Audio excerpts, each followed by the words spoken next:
ప్రముఖ సంగీత దర్శకుడు ఏఆర్ రెహమాన్ కు అండగా నిలబడింది తమిళనాడు సర్కార్. రెహమాన్ ను బీజేపీ టార్గెట్ చేస్తుందని ఆరోపిస్తున్నారు అధికార డీఎంకే పార్టీ నేతలు. అసలు రెహమాన్ స్టేట్మెంట్ ను వివాదాస్పదం చేయడానికి కారణం ఆయన మైనార్టీ కావడమేనని బీజేపీ నేతలపై మండిపడుతున్నారు. 8 ఏళ్లుగా బాలీవుడ్ లో తనకు అవకాశాలు తగ్గాయంటూ ఇటీవల ఒక ఇంటర్వ్యూలో రెహమాన్ చేసిన కామెంట్ ఇండస్ట్రీని కుదిపేసింది. పవర్ షిఫ్ట్ దీనికి ఒక కారణమైతే మతం కూడా మరొక కారణం కావచ్చంటూ రెహమాన్ చేసిన వ్యాఖ్యలు దుమారం రేపాయి. ఇండస్ట్రీలోకి క్రియేటివిటీ లేని వాళ్లొచ్చారంటూ హాట్ కామెంట్స్ కూడా చేశారు. దీంతో తనకు కొన్ని ప్రాజెక్టులు చేజారిపోయాయన్నారు రెహమాన్. రెహమాన్ చేసిన ఈ వ్యాఖ్యలపై బీజేపీ నేతలు, బాలీవుడ్ ప్రముఖులు ఒక రేంజ్ లో మండిపడ్డారు. తనపై విమర్శలు ఎక్కువవడంతో తన వ్యాఖ్యల్ని వక్రీకరించారని రెహమాన్ అన్నారు. భారత్ తనకు స్ఫూర్తి, తన ఇల్లు, అలాగే తన గురువు అన్నారు.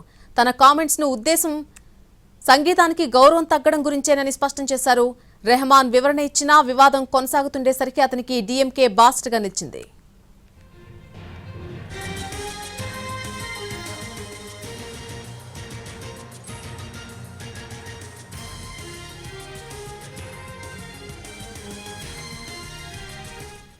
ప్రముఖ సంగీత దర్శకుడు ఏఆర్ రెహమాన్ కు అండగా నిలబడింది తమిళనాడు ప్రభుత్వం. రెహమాన్ ను బీజేపీ టార్గెట్ చేస్తుందని ఆరోపిస్తున్నారు అధికార డీఎంకే పార్టీ నేతలు.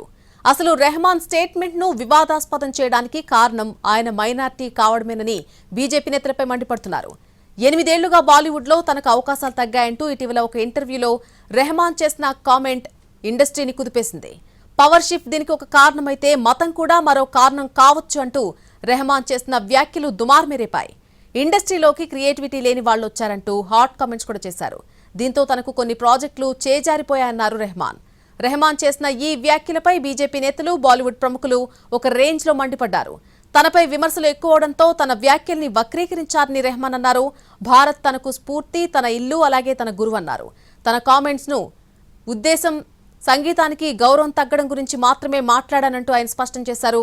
రెహమాన్ వివరణ ఇచ్చినా కూడా వివాదం ఇలాగే కొనసాగుతూ ఉండేసరికి అతనికి డీఎంకే బాస్ట్గా నిలబడింది.